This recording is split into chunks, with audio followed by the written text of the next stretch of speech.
I'm out, player. I ain't built for this anymore. I ain't gonna let you leave, motherfucker. I made you.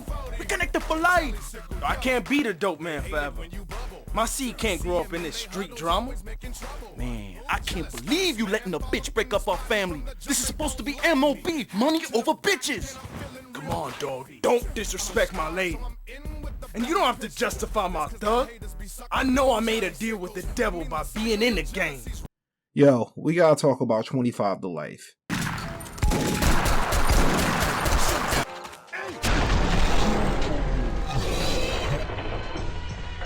"25 to Life" is a twisted combination of thug-life fantasies mixed in with over-dramatized action akin to crappy hood films like State Property or Belly.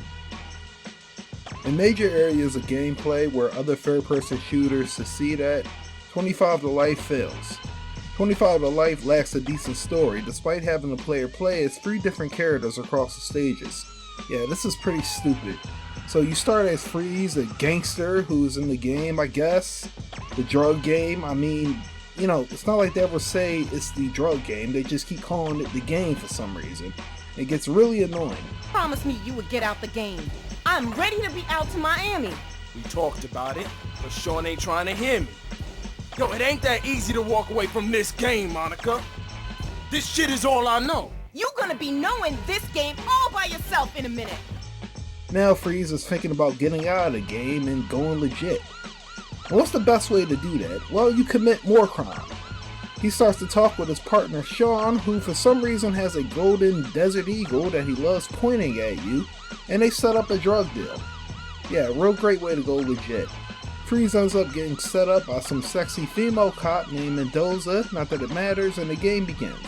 Before I get into the gameplay, I just have to point out how shitty the graphics are. These cutscenes are just hard to watch, and they're a real big difference between what you see in the opening cutscene of the game. Seriously, just look. Drop the gun now!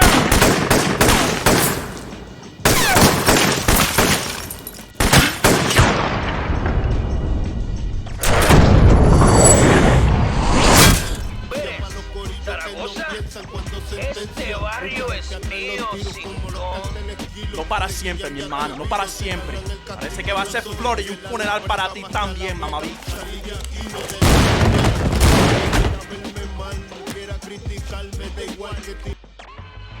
Way different, right?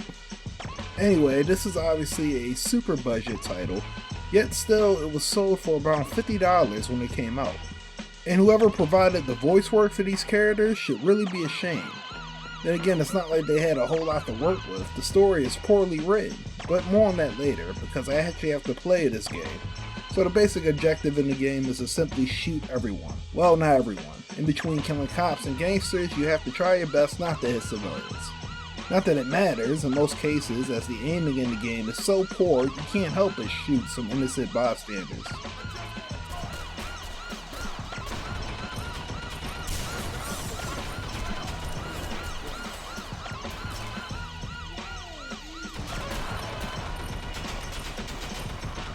You fire your weapon with R1 and switch between primary and secondary weapons using R2.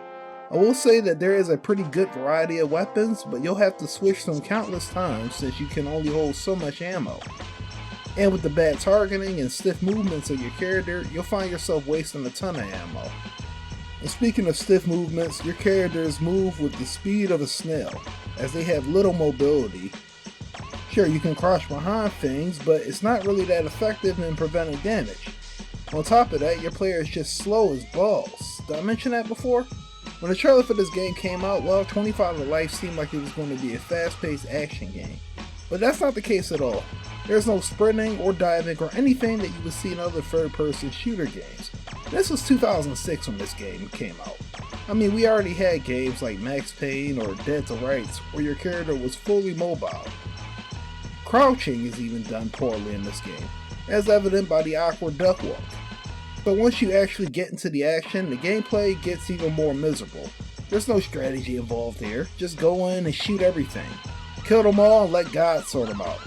This gets old pretty fast. Every single level is just going to one location and killing all enemies, rinse and repeat. You don't receive any real objectives, just go from A to B. If it weren't for the super loud gunshots constantly ringing through your ears, I would have fell asleep.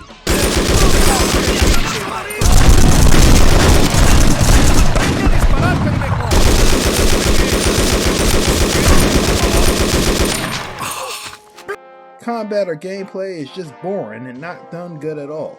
And due to your character moving like molasses, you die a lot. This game truly throws too much at you in an attempt to make up for such a boring experience. And speaking of boring, let's turn back to the story. Freeze ends up getting away, but now his family ends up getting kidnapped by the D-Boys gang. Now he has to pay a ransom, so then we cut to him robbing a bank with another guy, and all hell breaks loose. All of it! More, bitch! Yo, which one of you chumps has the key to the vault? Can I just say that I really enjoy the fact that the robber is wearing a mask like he should be, while Freeze is just showing his face to the camera and to everyone. I really wonder why he didn't elect to wear a mask like his partner. Anyway, you get into another shootout where you kill more cops, surprise, and just before you get away, you get arrested. The game then has you playing as an Officer Williams character, going after 8 keys of coke that magically were stolen from the evidence locker. Oh, you remember those drugs that Freeze was trying to sell earlier? Well, it turns out that cop, the sexy lady woman, Mendoza, actually stole them. So for some strange reason, she decided to give the coke that she stole from the evidence locker to Sean, who then supplied it with Freeze to sell. Which then in turn, the sexy female cop kills the cartel members that Freeze was trying to sell the coke to. You following me so far? And why did she even steal the coke in the first place? I have no idea. The game never explains that. Nor do I really care. Pa carajo con la police! Fuck me? Mother, fuck you! Your lipstick ain't long enough. I'm not exactly sure what the point of having 3 different playable characters was, since they play exactly the same. Well, except for the taking hostages part. If you play as Freeze or Sean, well, you can take hostages by hitting the circle button. And this mechanic is very much encouraged from the very beginning. I mean, just look at the opening cutscene. You literally have a cop shooting at a suspect who has a hostage. And it's hilarious how this cop didn't even care that he might possibly kill the hostage who's being held hostage in the first place. And that really resonates here, as regardless if you have a hostage or not, cops fire on you. Seriously, within like 3 seconds of holding a hostage, they start automatically dumping on you. When 25 to Life first came out, this was a game that I wanted. I mean, I really wanted it. I mean, the original promotion for this game was done pretty well. And the setting of the game kind of played to my interests. I grew up watching gangster movies that glamorized criminal life. I also listened to plenty of rap songs which emphasize criminal activity. So I was basically suckered into buying this game. But it wasn't good then, nor is it good today. Even the soundtrack leaves a lot to be mentioned. There are only about 7 songs, and out of the 7 there's only 1 good one. But trust me, you're better off just turning the radio off altogether. It's real easy since there's a boombox randomly set up on every stage. A boombox. 2006. Come on. I'll tell you, playing this game again was not enjoyable for me. But I'm sure you, the viewer, could find some enjoyment, maybe. I do know that the one attractive feature that this game had going for it was the online multiplayer, but thinking back, the lobbies were usually empty, and for good reason. Now this is the part of the video where I tell you that you should stay away from this game, but I'll leave that to you, the viewer, to decide. Yo, it ain't that easy to walk away from this game, Monica. And some of you out there might actually enjoy this game, but not me. Well, that does it for another Smoky review. This is the first time I actually covered a game that I absolutely hated. If you would like to see more videos like this, let me know in the comments. And be sure to leave a like and subscribe to the channel. This is Bob of Smoking Team Productions signing off. Peace out. And you don't have to justify my thug. I know I made a deal with the devil by being in the game.